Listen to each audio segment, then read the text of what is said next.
WL Singer. Ya, shalom buat semua rekan-rekan yang ada di rumah masing-masing dan juga yang ada di tempat ini. Terima kasih. Pada kesempatan ini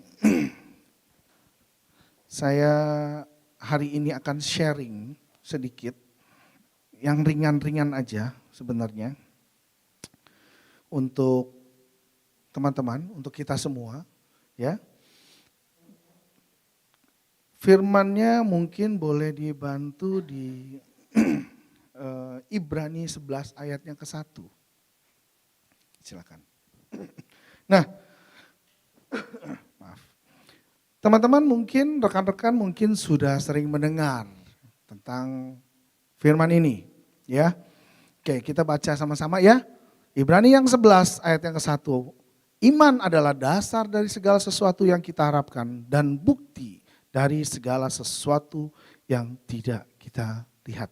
Ya, seringkali kita atau orang menggunakan dasar daripada firman ini untuk sesuatu yang sangat-sangat kita harapkan. Ya, seringkali kita membaca dan membutuhkan atau menggunakan ayat firman ini manakala kita sedang berharap akan sesuatu dan kita berharap hal itu terwujud di dalam kehidupan kita. Apakah seperti itu? Ada amin? Waduh, ya, saya pun demikian, ya. Namun perlu teman-teman ketahui bahwa di dalam ayat ini terkandung banyak makna. Ya, salah satunya adalah tadi kalau kita mengharapkan sesuatu, ya, kita percaya, kita punya iman. Kita pakai ayat ini untuk percaya. Seperti halnya, siapa dari kita semua yang pernah melihat surga? Tidak ada yang pernah melihat surga. Tapi kita beriman bahwa surga itu ada dan kita tahu surga itu ada. Ya, dan kita punya dasar yang jelas. Dan kita semua sama-sama berharap, walaupun kita belum melihat surga, tapi kita percaya bahwa kita akan punya tempat di surga. Amin. Pada waktunya nanti ya. Nah, jadi pada saat itu aja Tuhan sudah mengajarkan kita untuk punya iman. Ya, banyak dari kita seringkali menggunakan ayat ini mungkin konteksnya cuma sampai di level itu. Coba dalam hal ini saya coba kasih perspektif saya yang lain tentang firman ini. Ya, yang mana saya dapat satu hal yang menarik melalui firman ini, iman tersebut dalam hal ini tidak saja bicara tentang apa yang tidak kita lihat tadi. Ya, jadi kita nggak cuma bicara mengenai apa yang kita nggak lihat nih, ya berarti kalau kita nggak lihat tapi kita percaya, oh berarti saya taruh iman saya di situ, yes betul. Namun percayakah tidak teman-teman, rekan-rekan bahwa di dalam iman ini, di dalam ayat ini juga bicara tentang kebaikan Allah. Ada amin? Ya. Nah, di mana tentang kebaikan Allah melalui firman ini? Maksudnya apa? Ya. Saya mau kasih tahu bahwa Allah itu baik. Meskipun saya telah berdoa, ya, tapi saya tidak sembuh. Setuju? Allah itu baik meskipun saya berdoa, namun akhirnya salah satu dari keluarga kita dipanggil juga. Nah, saat ini nih saya melihat mungkin dengan kondisi yang ya kita sama tahu dengan kondisi pandemi saat ini. Banyak sekali orang melihat seolah-olah kayaknya Tuhan jahat ya. Kenapa? Sekarang bukan pandemi ini gak cuma 1-2 negara, tapi seluruh dunia. Kita melihat kayaknya Allah tuh gak baik. Namun kalau kita sama-sama percaya bahwa kita punya dasar yang benar, kita punya Tuhan Yesus di dalam diri kita, kita punya iman yang kita taruh di tempat yang benar, maka kita akan melihat bahwa apapun keadaannya saat ini tetap kita bisa melihat bahwa Tuhan itu baik. Ada amin? Ya, Tuhan tetap baik. Jadi saya mau katakan bahwa betapa pentingnya iman itu sendiri. Menaruh iman itu penting. Sebab iman itu yang akan memampukan kita melihat segala sesuatu yang gak bisa kita lihat, hebatnya gitu ya. Hebatnya seperti itu. Jadi apapun yang terjadi, baik, buruk, susah, senang, kita harus bisa melihat Allah itu baik. Kenapa? Memang saya juga gak bisa lihat ini. Ke depan akan gimana? Apakah pandemi ini akan berakhir tahun 2020? Gak ada yang tahu. Gak ada yang bisa lihat kan seperti firman katakan. Tapi semua, saya percaya seluruh dunia, bukan cuma semua yang ada yang melihat tayangan ini atau yang ada di rumah saat ini, bahwa kita siapapun kita berharap bahwa ini semua berakhir. Kita semua punya pengharapan bahwa ini semua selesai. Namun karena kita nggak ada yang tahu, otomatis kita harus belajar percaya dengan iman kita. Saya juga nggak tahu apakah besok akan benar-benar selesai ataukah besok tahun 2021 hal ini masih terjadi dan berjalan juga gitu loh. Saya juga nggak tahu. Nah justru melalui keadaan ini, saya rasa ini adalah salah satu cara, salah satu alat latihan buat kita belajar menggunakan arti kata iman. Belajar untuk benar-benar berharap penuh sama Tuhan bahwa memang di tahun yang akan datang adalah tahun yang lebih baik daripada tahun sebelumnya. Di tahun yang akan datang adalah menjadi tahun yang sangat-sangat luar biasa daripada sebelumnya. Ya, apakah itu hari ini ada yang sakit dan disembuhkan, ataukah sakit sampai harus dipanggil Tuhan, atau mungkin dalam keadaan kayak gini ada yang mungkin mohon maaf dipecat, atau juga ada juga yang mungkin yang kerja tidak dipecat sih tapi gajinya turun setengah. Banyak hal. Tapi saya mau katakan dalam segala kondisi Allah itu tetap baik. Amin. Ya, baik mungkin juga ada dengan kondisi sulit seperti ini nih tantangan buat pasangan-pasangan terutama. Ya buat suami istri. Melihat suaminya gak ada kerjaan. Suaminya juga udah gak bisa berbuat apa-apa. Bukan gak mau buat apa-apa, tapi gak bisa berbuat apa-apa. Lalu ngelihat suaminya kayaknya aduh kebetulan saat ini kan tahu sama tahu ya. Mohon maaf. Kalau di sosmed tuh gak semua ibu rumah tangga sekarang. PT perusahaan yang di luar gambaran aja udah berdagang makanan. Jadi mungkin saat ini saat suami mungkin tiba-tiba sudah harus dirumahkan, mau gak mau sang istri yang bekerja keras untuk mencari nafkah. Lalu tiba-tiba melihat suami seperti itu, aduh nih suamiku malas banget. Suamiku gak punya pengharapan. Ya, Bapak Ibu, rekan-rekan semua. Tuhan menjadikan kita berpasangan dengan satu maksud. Adalah kita harus saling melengkapi. Ada kalanya suami dapat memenuhi segala sesuatu kebutuhan daripada keluarga. Namun ada manakala hal itu bisa saja terjadi sebaliknya. Satu kondisi yang mengakibatkan pasangan kita atau sang istri yang harus mengambil tindakan. Yang awalnya sang suami menjadi kepala, istri menjadi co-pilot.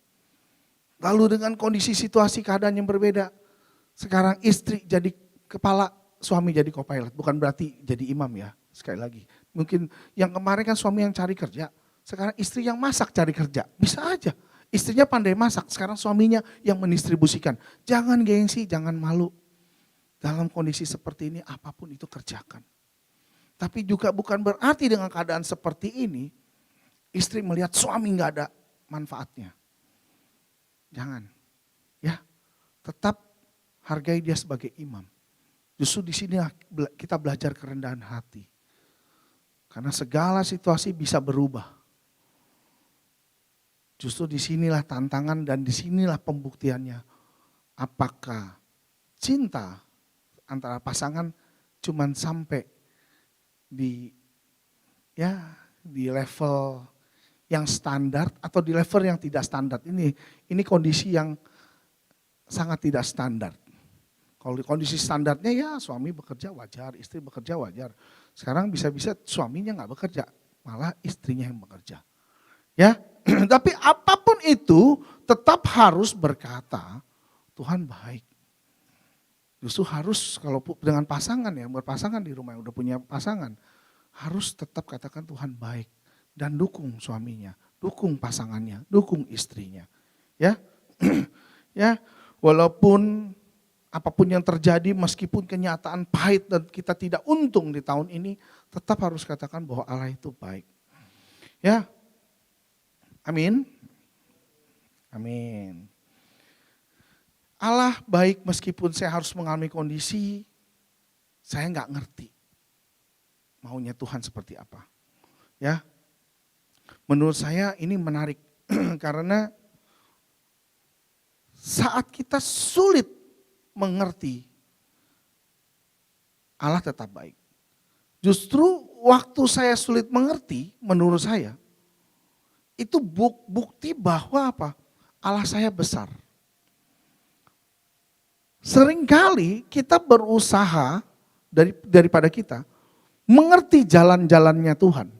Banyak dari kita termasuk saya yang berbicara di sini pun mencoba mengerti apa yang sedang Tuhan kerjakan dalam kehidupan saya, kehidupan kita semua. Dan pada saat akhirnya saya tidak memahaminya, bukan saya mundur, bukan kita mundur, dalam arti mundur untuk ya berlutut, menyadari bahwa Tuhan itu besar, tapi malah kita jadi depresi. Justru menurut saya saat ini, satu hal yang menarik adalah semakin kita tidak mengetahui jalan-jalannya Tuhan, semakin kita harus menyadari bahwa Tuhan itu jauh lebih besar daripada apa yang kita pikirkan. Kalau kita dapat memahami jalan pikirnya Tuhan, berarti Tuhan tidak lebih besar dong dari yang kita bayangkan. Simpelnya begitu. Bisa dipahami ya. Amin? Amin ya. Jadi harusnya saya percaya saat ini, walaupun kita nggak bisa berpikir saat ini, waduh ini bagaimana hari depan saya, bagaimana masa depan keluarga saya, bagaimana sekolah anak saya, bagaimana dengan pekerjaan suami saya hari ini, atau pasangan kita hari ini. Tetaplah percaya bahwa Tuhan itu punya rencana yang sangat baik. Nah masalahnya kita suka taruh tadi ayat tadi, pada saat hari ini seperti ini, kita taruh ayat itu dengan suatu pengharapan, lalu kita minta pengharapan kita itu didengar sama Tuhan, dan Tuhan harus kabulkan itu semua. Amin, betul ya? Seperti itu ya. Jadi dasar firman-Nya, jadi ini kita harapkan, ini Tuhan harus kabulkan. Nah, apakah teman-teman menyadari, kalau Tuhan tidak kabulkan apa yang kamu inginkan hari ini dengan apa yang kamu harapkan melalui firman yang tadi kamu pegang di Ibrani 11, apakah kamu menyadari bahwa sebenarnya mungkin Tuhan gak mau kasih kamu yang tadi kamu mau, tapi dia sedang mempersiapkan yang jauh lebih bagus. Jauh lebih baik dari yang kamu minta. Pernahkah kita menyadari hal seperti itu? Nah, masalahnya kita sering gak sadar, setuju ya? Yang ngomong juga sama. Ya, jadi saya cuma berharap ini Tuhan genapi. Kan saya udah taruh iman saya. Bahwa saya pasti sukses, bahwa saya pasti berhasil. Berhasil dan sukses menurut ukuran dan cara yang saya harapkan. Sementara Tuhan punya cara itu kadangkala di luar daripada yang kita harapkan dan pikirkan. Amin, setuju? Caranya Tuhan gak seperti kamu mau. Kalau dia terus mewujudkan dari apa yang kita mau, belum tentu kita belajar sesuatu. Kadangkala dia harus tunda, dan kadangkala dia harus kasih berbeda dengan apa yang kita harapkan. Tapi percayalah bahwa yang dia siapkan, itu jauh lebih baik daripada yang kamu minta. Kalau kamu tahu dan menyadari semua itu, kamu gak akan kecewa sama Tuhan kalau misalnya tiba-tiba kamu harapin saat ini saya mau kerja di perusahaan itu gak mau terima kamu. Oh, depresi, kecewa. Kalau gak paham maunya Tuhan. Tapi kalau paham maunya Tuhan, pasti Tuhan punya rencana yang lain, pasti lebih baik. Oh, saya baru berencana kumpulin duit mau bisnis. Ini nih, tahun 2020 saya akan buka, baru grand opening. Tiba-tiba pandemi, gagal. Saya baru aja sewa itu ruko. Saya baru aja beli mesin itu. Tiba-tiba pandemi dan gak ada yang kerja. Ini gimana Tuhan? Kenapa gak seperti yang saya bayangkan? Mungkin aja kalau dikasih jalan terus, kita mungkin menghadapi satu keadaan yang gak kita bisa bayangkan, teman-teman. Tuhan izinkan hal ini terjadi supaya kamu berhenti sampai di situ, supaya kamu gak lebih rugi mungkin. Mungkin saja. Sehingga Tuhan mungkin juga sudah mempersiapkan hal-hal yang lebih baik, jauh lebih baik daripada yang kamu sudah buat. Jadi maukah kita belajar untuk mengenal lebih lagi apa yang Tuhan sudah rencanakan sama hidup kita. Belajar lebih lagi mempercayai bahwa semua keputusan dan rancangan Tuhan lebih baik daripada keputusan dan rancangannya saya, rancangannya Anda, rancangannya kita semua di tempat ini. Baik yang di rumah. Dan jujur, mudah enggak? Tidak mudah. Kenapa saya katakan tidak mudah? Karena manusia itu harusnya kalau di firman disuruh belajar berharap, bukan disuruh belajar ngarep. Itu beda ya. Belajar berharap berarti saya boleh punya harapan, gak tercapai pun saya percaya bahwa Tuhan punya rencana yang lain. Tapi kalau ngarep itu terlalu pengen. Kadang-kala apapun bisa dihalalkan karena ngarep. Ngarep.com kalau kekinian bahasanya ya. Nah, jadi mulai saat ini yuk teman-teman belajar untuk taruh pengharapan kita sama Tuhan. Sama Tuhan saja.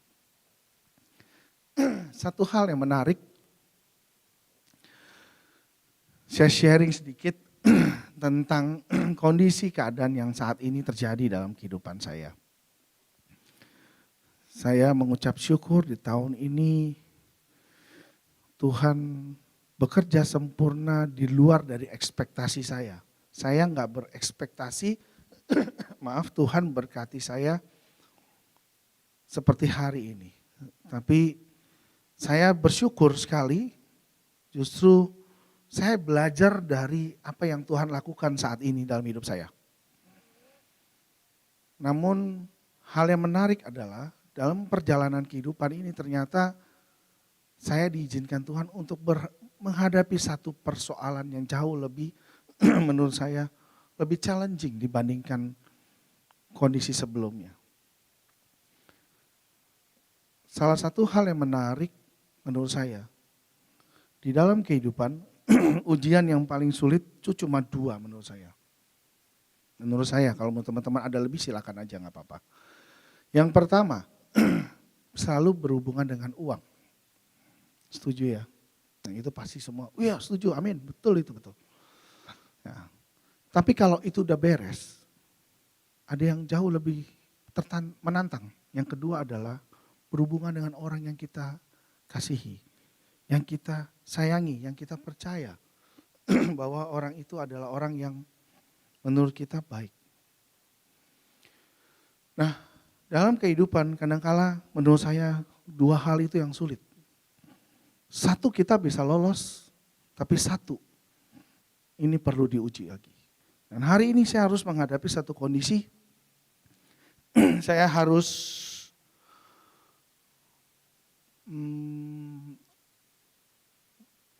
belajar untuk menerima dan mengasihi orang yang berselisih dengan saya.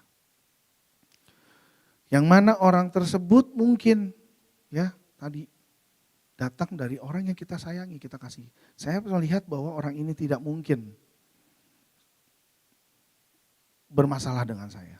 Karena saya melihat orang ini saya anggap sebagai keluarga, saya anggap sebagai kakak, ya. Saya anggap dia sebagai ya segalanya lah. Ya mungkin di situ kesalahan terbesarnya saya sadari. Karena kita mau percaya kepada hal yang kurang tepat. Percaya dan sayang kita kepada Tuhan tidak boleh melebihi. Jadi kepada manusia tidak boleh melebihi kepada Tuhan. Mungkin saya terlalu percaya. Sehingga hari ini saya harus belajar untuk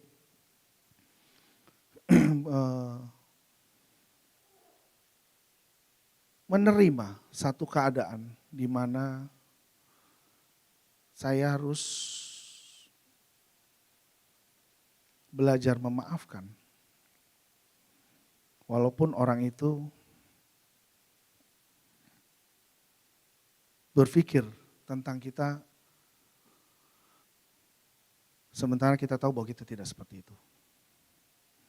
Kadang-kala dalam kehidupan kita akan dihadapkan dengan kondisi bahwa orang berpikir buruk terhadap kita. Orang berpikir yang tidak benar tentang kita.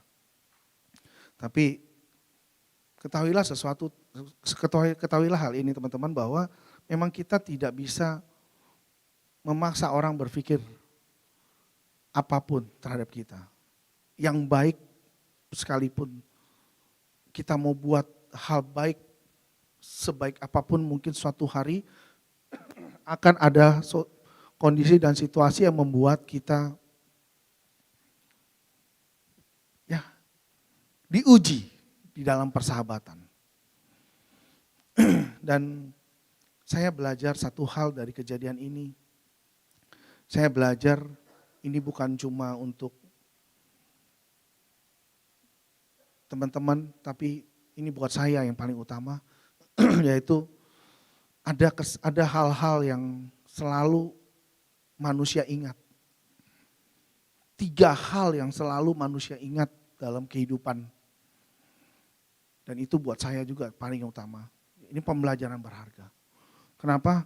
Karena sering kali dari kita, manusia yang pertama adalah selalu mudah mengingat kesalahan orang lain. Setuju ya? Sang istri paling ingat tuh kesalahan suaminya. Walaupun suaminya udah berbuat salah, zaman dia masih pacaran. Sekarang anak 3, sebentar lagi mau pernikahan perak, masih ingat tuh waktu selingkuh zaman dulu. Ya, begitu ya. Makanya kadang-kala suka bingung saya. Ya. Paling mudah memang manusia di-create seperti itu ya. Mengingat kesalahan orang lain itu jauh lebih mudah dibandingkan mengingat kebaikan daripada orang tersebut. Ya, enggak cuma pasangan suami istri, sesama pengerja di gereja pun bisa begitu. Kenapa? Tiba-tiba kalau baik kan lagi baik mah baik. Begitu ada masalah langsung ingat kesalahan-kesalahannya. Ya. Makanya Firman berkata, aku melupakan apa yang ada di belakangku dan mengarahkan diri pada apa yang ada di hadapanku. Kita harus belajar melupakan. Kita nggak akan bisa move on, kita nggak akan bisa maju kalau kita selalu terikat dengan hal-hal yang tidak berkenan. Hal ini juga saya rasakan. Saya juga melihat yang saya rasakan. Saya juga melihat hal-hal yang gak baik dari orang itu. Sehingga hal ini yang membuat saya juga terhenti. Saya berharap teman-teman semua dan rekan-rekan tidak melakukan apa yang saya lakukan. Kita harus belajar melupakan supaya kita bisa maju. Kesalahan-kesalahan itu sudah selesai. Karena apa? Karena kalau Tuhan aja masih mengingat kesalahan kita, apa jadinya hidup kita hari ini? Kita selalu mudah melihat kesalahan orang lain. Sementara kita sulit untuk melihat bahwa kita menyadari bahwa kita punya banyak kesalahan. Maka ada pepatah bilang selumbar, balok di seberang lautan kelihatan, sementara selumbar yang kecil loh, di mata kita nggak bisa lihat. Kita tuh paling mudah melihat keburukan orang. Sementara kita juga nggak menyadari kita punya keburukan. Hal ini mengajarkan kepada saya untuk melihat, ya, mengapakah engkau melihat selumbar di mata saudaramu berarti saya yang kebalik ya, mohon maaf. Selumbar di mata saudaramu berarti kecil kelihatan, sedangkan balok di mata kita nggak ketahui. Itu bukan pepatah, itu firman malahan. Ya, kalau pepatah apa ya? Saya juga lupa. Ada juga kan ya pepatahnya ya. Ya.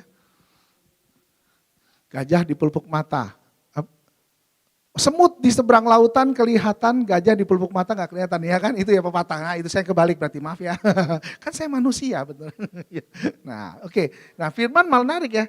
Mengapa engkau melihat selumbar di mata saudaramu, sedangkan balok di matamu tidak engkau ketahui. Nah, kita tuh sering kali ya, tadi kesalahan kita sendiri, orang lain kita ingat, tapi kita susah melihat kesalahan diri kita.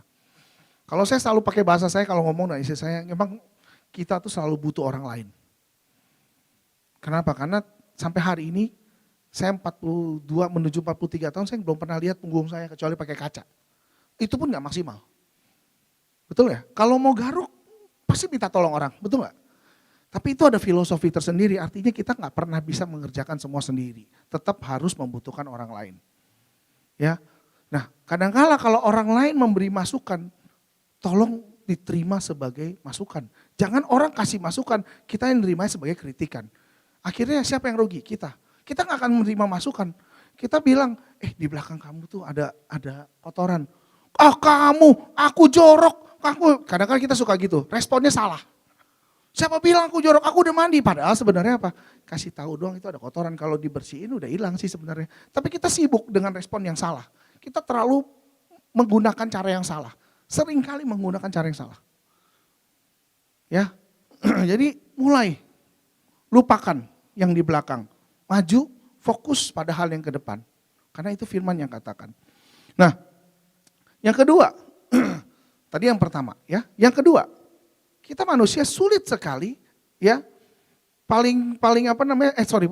selalu mengingat tadi kesalahan orang, dan yang kedua kita selalu mengingat kebaikan diri kita sendiri. Setuju? Bukannya introspeksi, tapi kita selalu melihat kebaikan diri kita. Ya.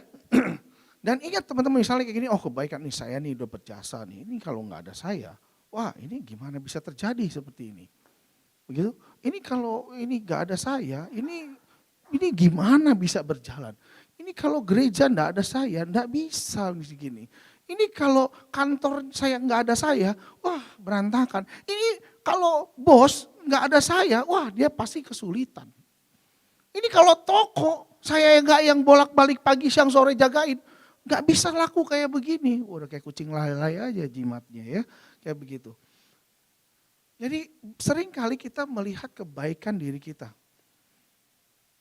Ya. Justru saya mau kasih tahu, semakin kita melihat kebaikan kita,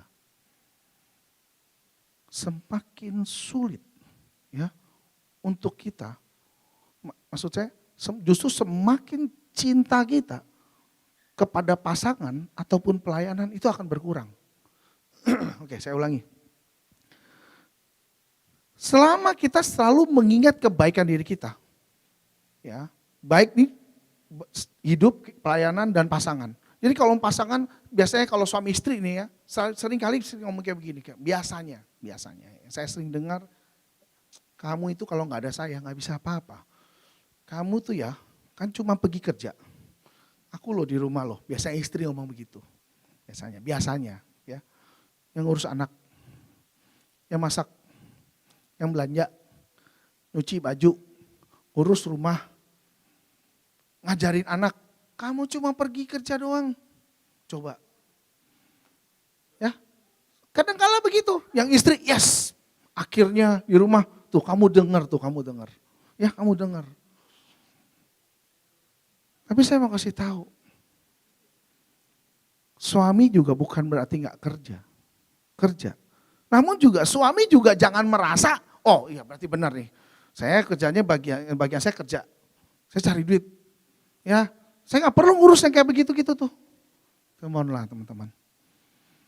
Istri tangannya cuma 2. Ya, kalau memang ada bagiannya, ya tolong juga ada bagian suami. Saya percaya ada suami waktunya kerja selesai pulang ke rumah bisa juga loh bantu ngurus anak. Bisa dong. Bisa juga loh bantu cuci baju. Siapa bilang nggak bisa? Bisa juga toh bantu belanja. Saya mau kasih tahu teman-teman ya, mohon maaf. Ini bukan mengingat kebaikan, bukan maaf nggak. Saya sampai hari ini masih belanja loh. Saya pribadi masih belanja. Saya tahu saya pengen punya peran. Oh ya bagus, Senyu masih belanja, bagus. Luar biasa ya. Suami belanja ya, oh sama dong kalau gitu. Saya kasihan sama istri saya mau belanja ini itu kayak ribu. Ya udah deh yang belanja saya. Ambil bagian, jangan cuma komplain aja gitu loh. Saya lebih kerja lebih baik dari kamu nggak lebih baik daripada saya. Jangan teman-teman ya, jangan rekan-rekan. Ya selalu setiap orang ada bagiannya. Dan kalau mau dikerjakan pasti banyak caranya. Amin. Pasti banyak caranya. Ya saya lihat istri saya belanja, wah, udah capek luar biasa ya. Terus kayaknya abis itu pulang mesti ngurus anak. Ya udahlah kamu istirahat di rumah, tidur aja. Ya, yang pules, yang enak, yang nyenyak, bangun pada waktunya, saya yang pergi belanja. Ada positif juga. Waktu pergi belanja saya banyak ketemu kawan baru di tempat belanja. Ya minimal tukang sayur lah, ya kan? Minimal tukang tempe, tukang ikan asin. Tapi jadi punya teman baru. Ya, jadi bisa ngobrol. Ya, menarik gitu loh. Nah itu hal-hal yang unik. Tiba-tiba lama gak belanja, dia bisa kemana aja po, sudah lama gak belanja. Tuh asik juga sebenarnya, menarik gitu loh ya. Kenapa enggak? Ya. Nah, kalau kita selalu mengingat kebaikan kita, maka cinta kita terhadap pasangan dan cinta kita di dalam pelayanan juga akan berkurang. Kenapa bisa berkurang? Ya.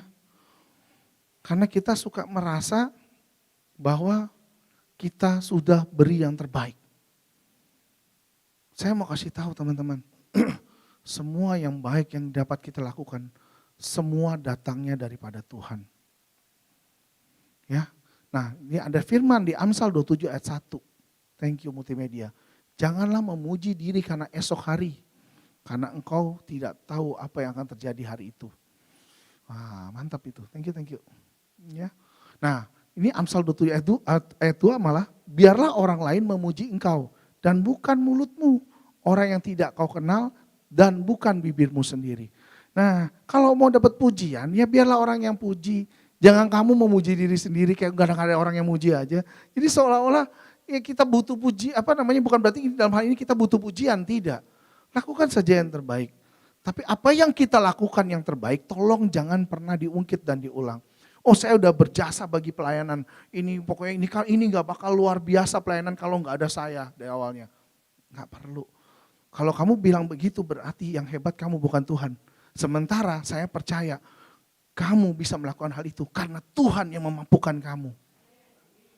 Kamu gak bakal bisa ngelakuin hal itu. Hal yang kamu banggakan hari ini terhadap apa yang sudah kamu lakukan. Gak bisa kamu lakukan kalau Tuhan yang tidak memampukan kamu. Karena dengan Tuhan memampukan kamu, oleh karena itu kamu bisa melakukan yang terbaik. Percayalah bahwa Tuhan sudah beri bagiannya. Gak perlu kamu tegesin bahwa saya sudah lakukan ini. Demikian dengan pasangan kita juga seperti itu. Gak perlu ngomong bahwa saya lebih berjasa. Kamu kalau gak ada saya habis keluarga ini. Nah, sama-sama kok. Keluarga itu dibangun bersama-sama. Jadi semua punya perannya masing-masing. Itu hal yang kedua. Hal yang ketiga, ya, apa yang selalu diingat manusia adalah hal-hal yang sangat mengecewakan kita. Biasanya nih ya, kita udah doa, ya, namun sampai hari ini kok Tuhan gak jawab-jawab doa kita. Setuju ya? Kok Tuhan gak jawab-jawab ya? Ya, akhirnya kita kecewa. Kita tumpuk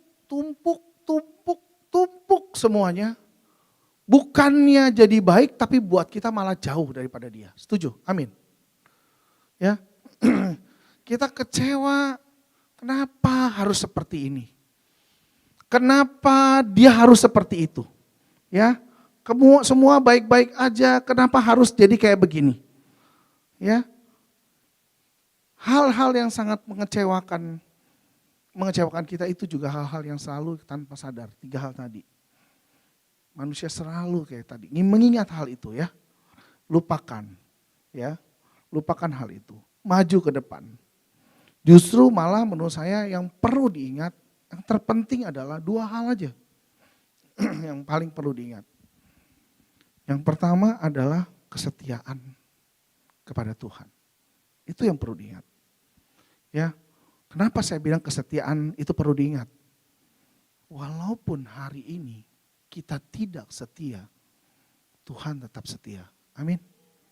Walaupun hari ini saya tahu saya diberkati Tuhan, tapi saya lupa mengucap syukur. Tuhan tetap berkati loh, tetap kucurkan berkatnya. Jadi enggak emang Tuhan kayak saya manusia, dia lupa bilang terima kasih, kita tahan berkatnya. Sampai kamu ngomong terima kasih. Enggak kayak gitu Tuhan kita. Kamu lupa ngomong terima kasih, bahkan kamu sama sekali enggak terima kasih, dia tetap kirimkan bagianmu. Karena Allah kita adalah Allah perjanjian. Kalau dia udah janji, dia pasti genapi. Nah masalahnya kita, bagaimana dengan manusia? Bisakah kita mampu melakukan apa yang sudah Allah ajarkan kepada kita melalui Yesus? Kalau kita berani melakukan sesuatu, kita udah ambil keputusan datang ke tempat ini, datang kepada Tuhan.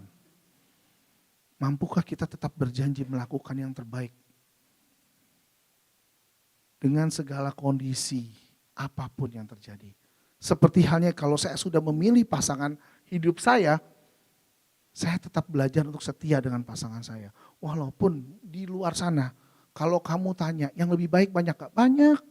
Yang lebih cantik banyak gak? Banyak. Yang lebih seksi banyak gak? Banyak. Ada yang butuh obat batuk? Saya gak ada. Ya, banyak loh. Saya harus ngomong apa adanya. Setuju?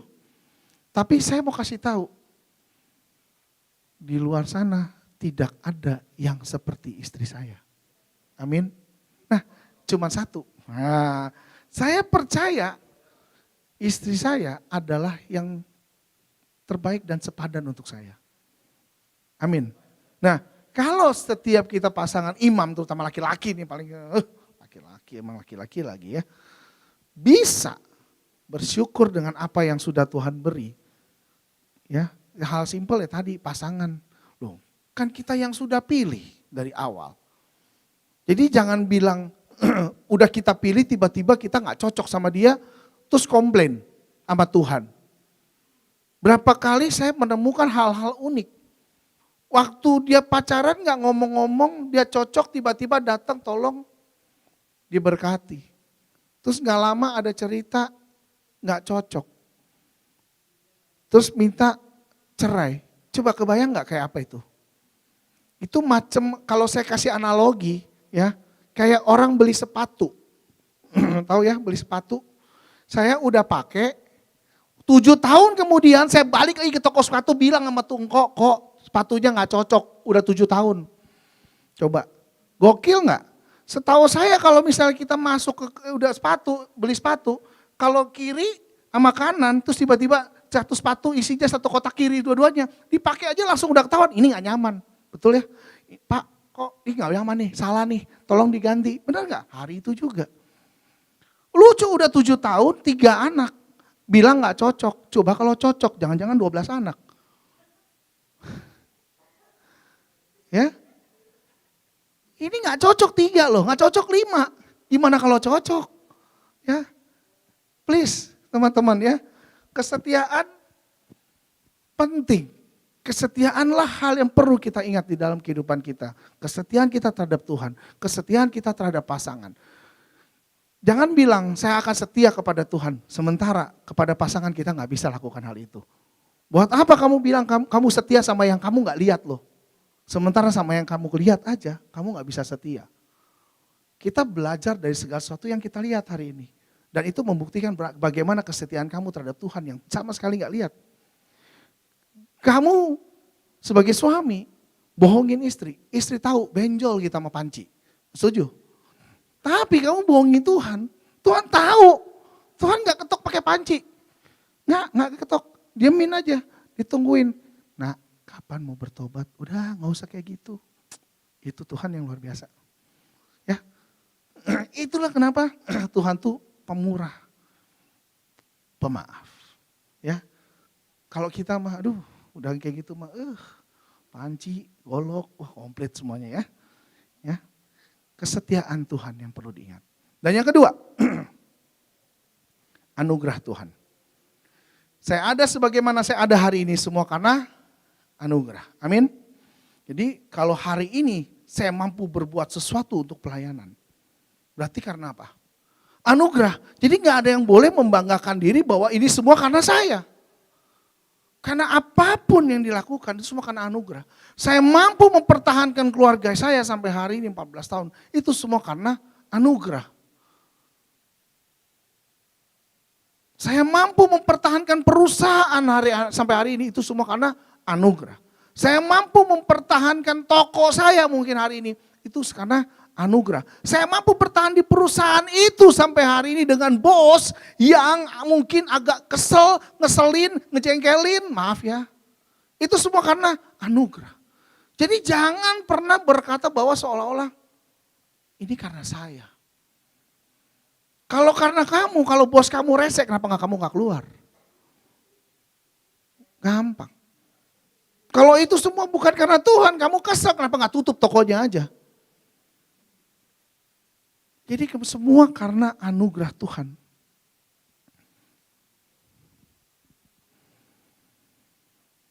Ya, saya punya satu cerita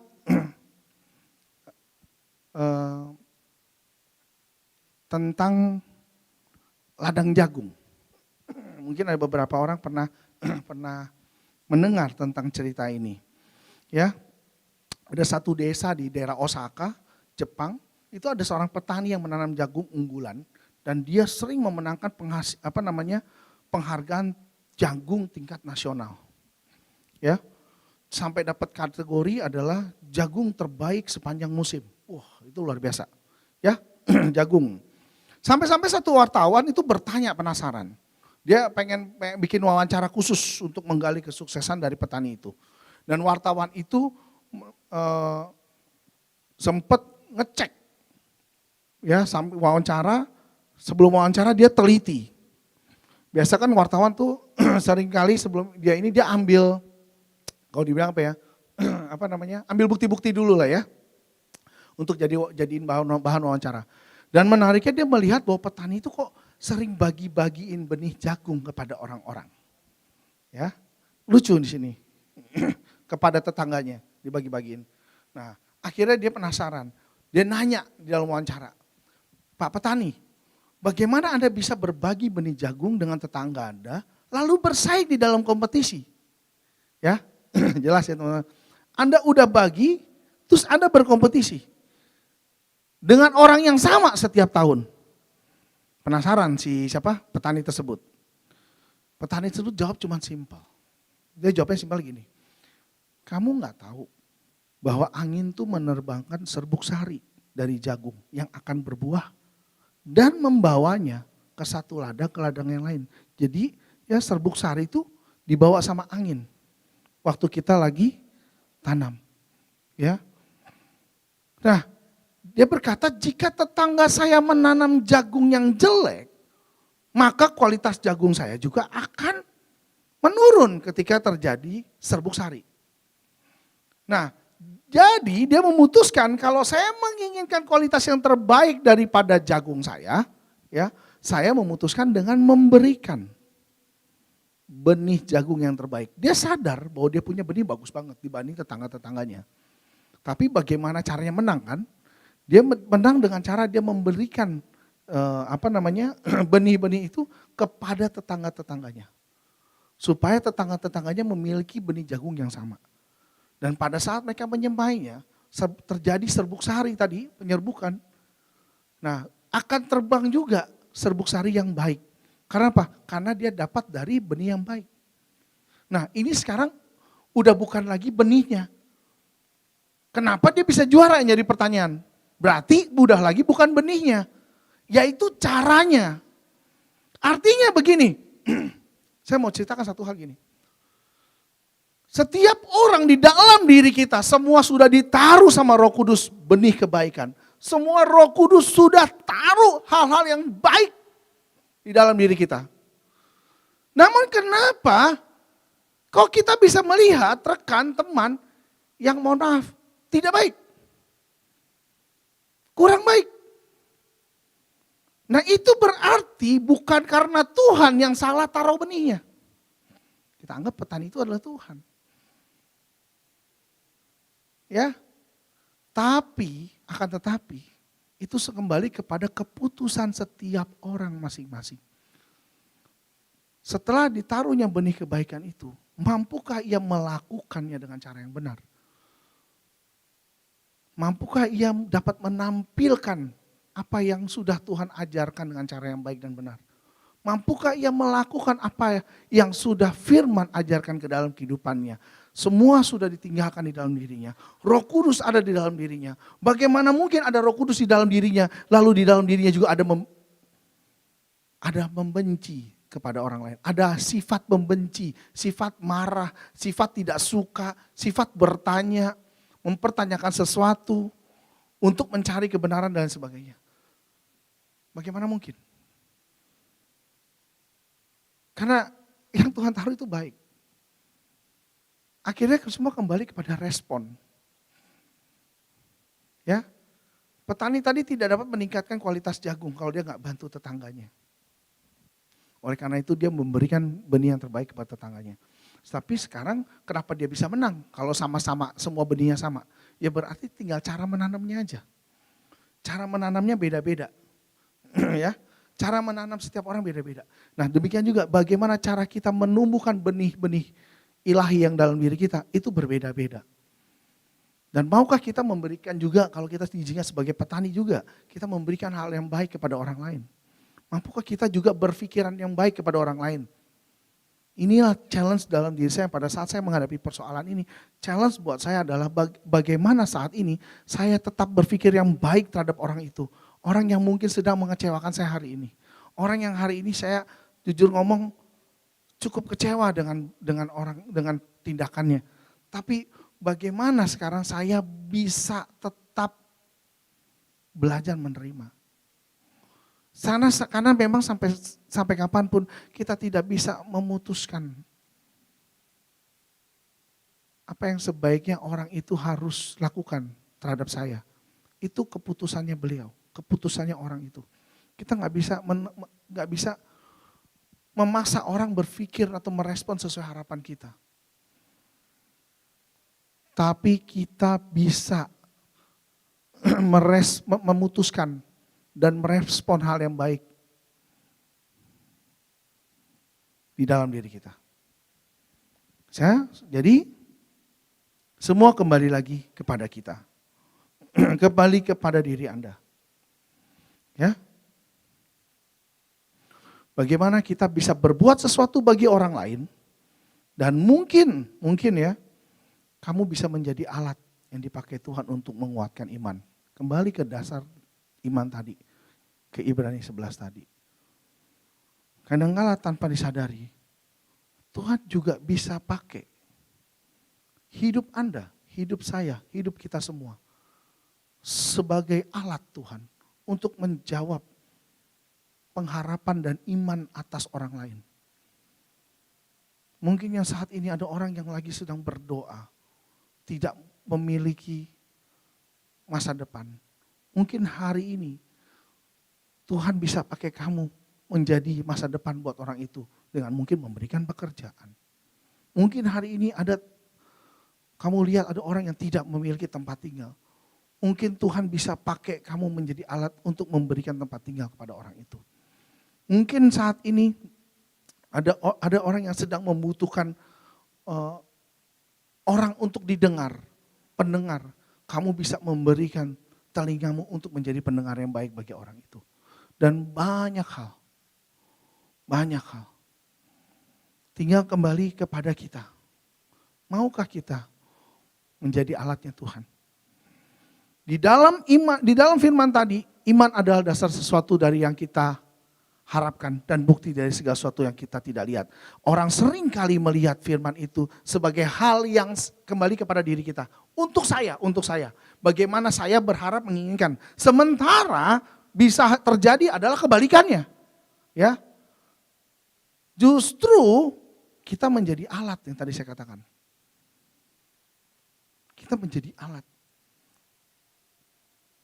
Kita kenapa nggak belajar untuk fokus? Bagaimana saya bisa melakukan sesuatu dibandingkan saya mendapatkan sesuatu. Seringkali kita umat Kristen, kita selalu maunya minta. Tanpa berpikir bagaimana apa yang bisa kita perbuat. Kita minta didengar, kita minta dipahami, kita minta ini, kita minta itu, dan lain sebagainya. Sementara kita tidak mau memberikan tadi. Mungkin saya perlu menjadi pendengar yang baik. Mungkin saya harus belajar memahami orang itu maunya seperti apa. Karena respon kita yang terpenting. Ya, respon kita. Bagaimana kita berbuat sesuatu di dalam segala keterbatasan kita. Itu yang terpenting. Karena seringkali, kadang-kadang gini, saya pun pernah berpikir gitu, oh saya mau berbuat baik. Kapan? Nanti kalau saya udah kaya. Kalau udah kaya tenang aja, semuanya gimana gayanya? Ini ya, gitu ya. Kalau saya udah punya uang, diberkati, nanti baru saya akan memberi lebih. Sementara, tahukah teman-teman bahwa Tuhan mengajarkan memberi di dalam kekuranganmu. Itu yang lebih berkenan. Memberi di dalam keterbatasanmu. Memberi gak harus tadi bentuknya duit. Tapi bisa memberi waktumu yang terbaik. Memberi perhatianmu. Ya. Dan masih banyak gak selalu bicara mengenai uang. Sampai saya belajar satu hal. Hal yang menarik, yaitu adalah gini. Saya nggak salahin kalau orang pakai firman ini sekali lagi untuk berharap. Dan berharap kita bisa sukses, kaya raya. Dan sekali lagi nggak ada yang salah dengan menjadi kaya. Nggak ada yang salah. Boleh nggak? Boleh. Justru dengan kamu menjadi kaya kamu bisa banyak hal juga melakukan hal yang baik. Tapi yang perlu diketahui adalah gini. Ingat bahwa kekayaan bukan segalanya. Menjadi kaya bukanlah tujuan akhir dari setiap manusia. Menjadi sukses dan memiliki apa yang kita mau, itu bukanlah akhir daripada segalanya.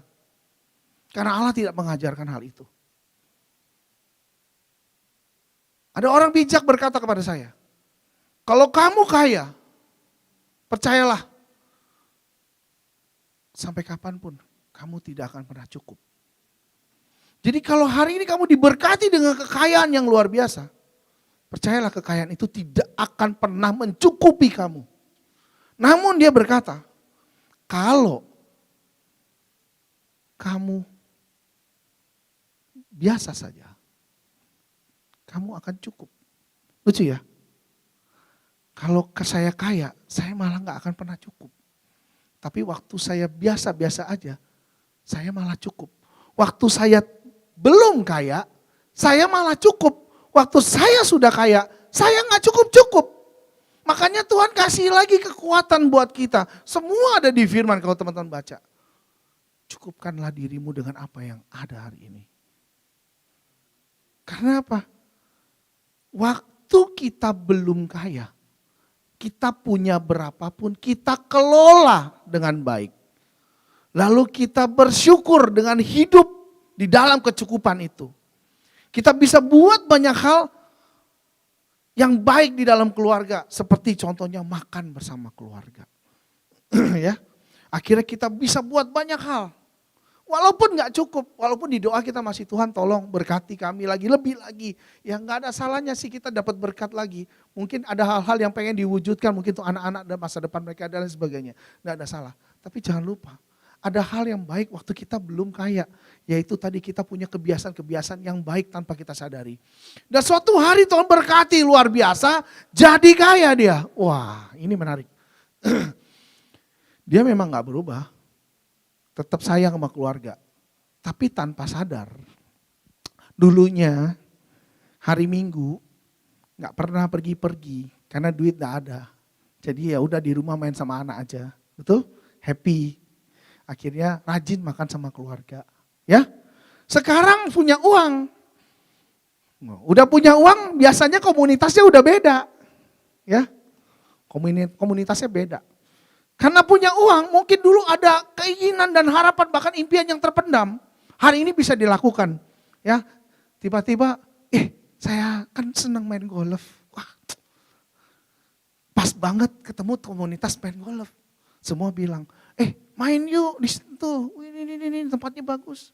Belilah alat golfnya, stick. Nah, main golf, bos-bos juga sama, sibuk-sibuk ya mainnya hari Minggu. Hari Minggu akhirnya dia punya kegiatan baru, ya. Ini sang orang kaya baru ini tiba-tiba ya udah punya kegiatan baru, yaitu apa? Main golf sama rekan-rekannya. Tanpa sadar, apa yang terjadi? Yang tadi, waktu yang terbaik yang bisa dia berikan kepada keluarganya, sekarang dia sudah pindahkan waktu itu, dia berikan kepada orang lain. Tanpa kita sadari, ini hanya sebagai salah satu contoh. Kekayaan merubah seseorang. Kekayaan merubah sifat baik dan kebiasaan baik dari seseorang. Terkadang berkat tidak selalu menjawab kebutuhan kamu. Terkadang kita hanya terlalu minta sering kali kita minta lebih daripada apa yang Tuhan sudah kasih.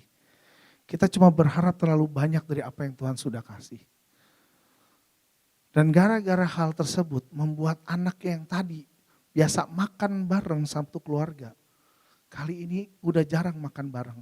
Sang anak pertama sibuk dengan temannya, udah anak mobil. Dulu gak punya mobil, ya ada di rumah bisa makan sama keluarga. Sekarang anak mobil. Sang cici sekarang punya kesibukan baru, pergi sama teman-temannya hangout di mall. Sang bapak pergi main golf, sang ibu pergi sosialita, anak yang kecil nongkrong di rumah cuma bengong. Kok saya sendirian di rumah ya? Kok gak ada lagi yang mau makan bareng saya ya? Dia punya segalanya, tapi dia kehilangan segalanya. Berapa banyak dari kita seringkali tanpa kita sadari, kita meminta hal yang sebenarnya hal itu mampu menghancurkan kehidupan kita. Saya katakan sekali lagi, saya ngomong seperti ini bukan berarti saya melarang Anda untuk menjadi kaya. Tapi ada waktunya Tuhan akan membuat Anda kaya pada saat Tuhan tahu kamu siap.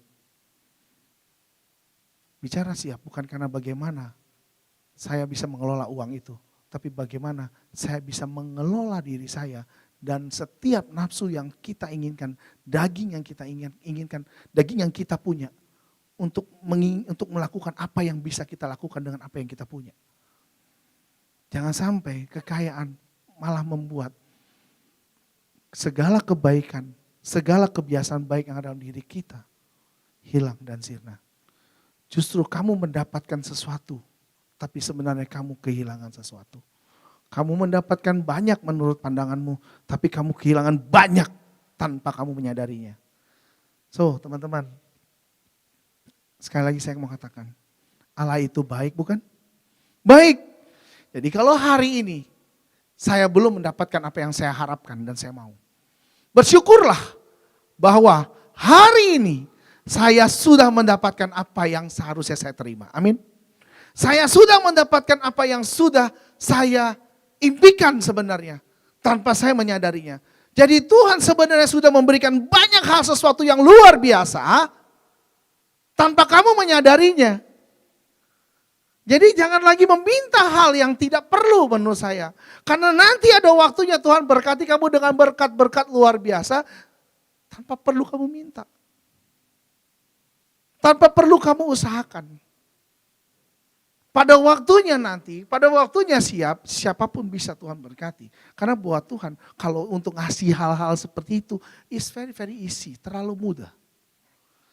Tapi yang sulit, namun yang sulit adalah apa?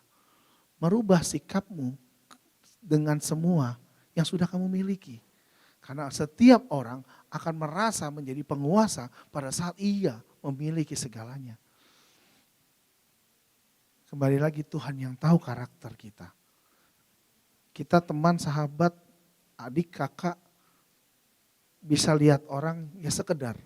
Saya punya kakak, punya adik, di luar saya bisa lihat, tapi saya nggak bisa lihat hatinya. Apakah nanti dia begitu dia sukses luar biasa, dia akan tetap rendah hati, saya nggak tahu. Karena setiap kita nggak ada yang tahu, hanya Tuhan yang tahu isi kedalaman hati kita. That's why makanya dia terus bentuk kita supaya dia lihat, dia mau tampilkan yang terbaik di dalam hidup kita. Supaya suatu hari kamu diberkati, benar-benar untuk memberkati. Bukan kamu diberkati untuk kamu nikmati, tapi kamu diberkati untuk memberkati. Jadi bagaimana? Allah baik? Allah baik? Baik, amin? Amin. Ya, sekali lagi selalu katakan Allah itu baik dalam kehidupan kita, dalam kehidupan sosmed kita. Ya, kenapa saya katakan kehidupan sosmed kita? Karena sekarang sudah jelas kok sosmed itu sangat mendominasi. Ya, jadi jadilah Kristen yang dewasa, Kristen yang bertumbuh, Kristen yang mengenal kebenaran firman Tuhan lebih sungguh. Bukan menjadi Kristen yang sekedar, bukan menjadi Kristen yang kaya akan firman tapi tidak dapat memahami isi firman dan melakukan. Tapi lah jadi Kristen yang memahami firman, mampu melakukan firman, ya, mampu menjadi pelaku firman dan memberkati banyak orang di sekeliling kita.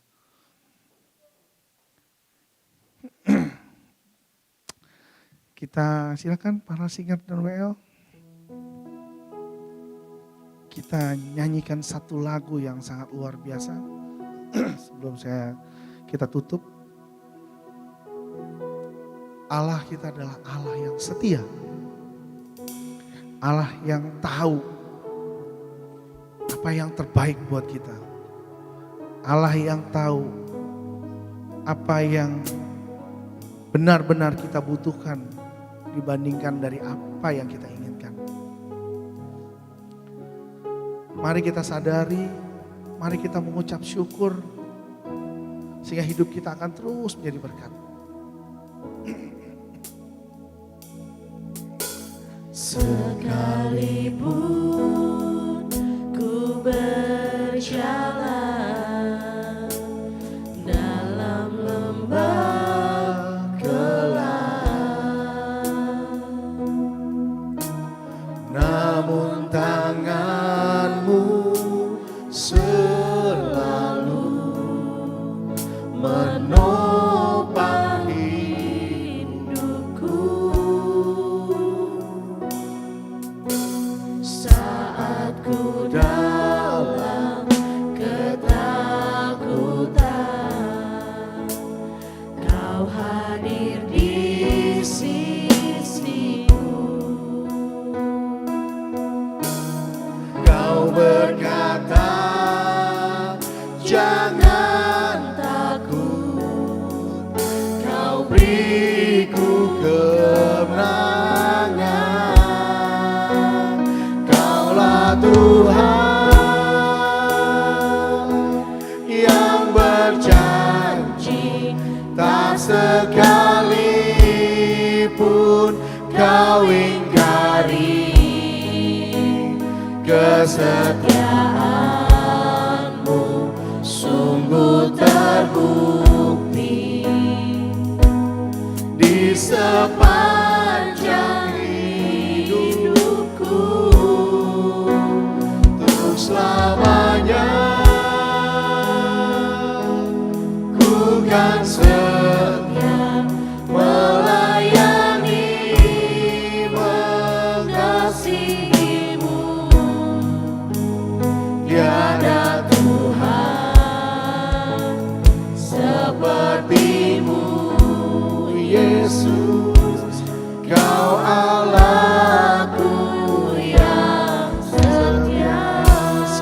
dari awal. Sekalipun kau berjalan di dalam lembah kegelapan, Sekalipun ku berjalan dalam lembah gelap, namun tangan-Mu selalu menopang hidupku. Saat ku dalam ketakutan,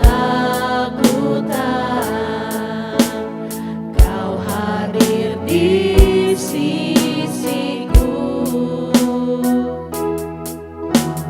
Kau berkata, jangan takut, Kau beriku kemenangan. Kaulah Tuhan yang berjanji, tak sekalipun Kau ingkari kesetiaan-Mu, sungguh terbukti di sepanjang hidupku. Untuk selamanya ku kan setia melayani, mengasihi-Mu. Tiada Tuhan seperti-Mu, Yesus. Kau Allahku yang setia. Kaulah Tuhan yang berjanji, tak sekalipun Kau ingkari kesetiaan-Mu, sungguh terbukti di sepanjang hidupku. Untuk selamanya ku kan setia melayani, mengasihi-Mu. Tiada Tuhan seperti-Mu, Yesus. Kau Allahku yang setia.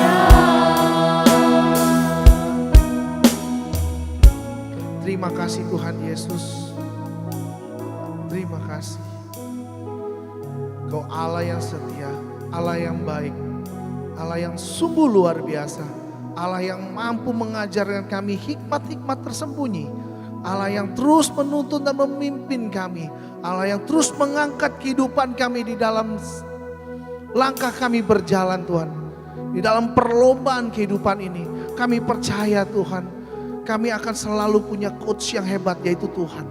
Tuhan yang akan pegang tangan kami, Tuhan yang akan tuntun selalu, Tuhan yang akan terus mengingatkan kami manakala kami salah di dalam trek kami, manakala kami agak keluar daripada jalur kami.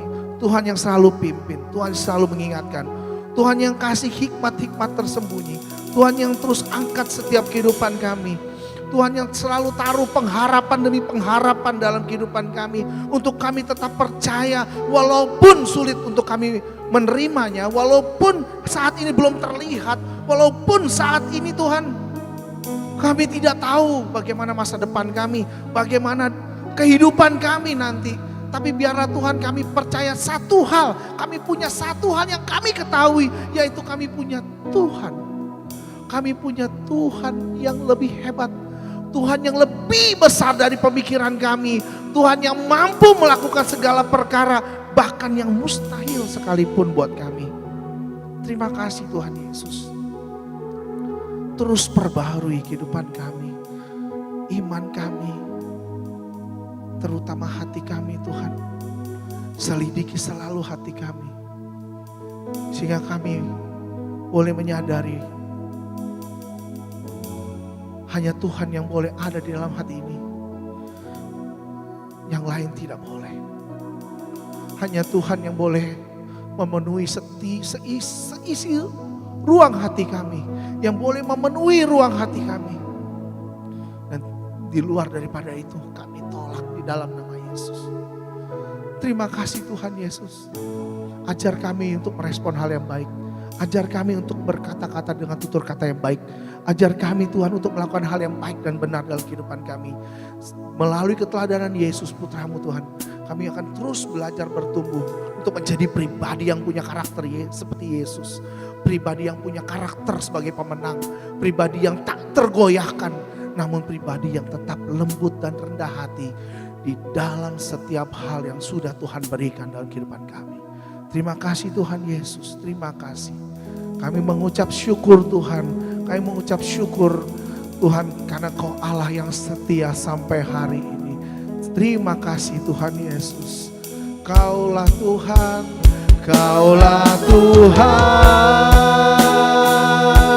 yang berjanji tak sekalipun Kau ingkari kesetiaan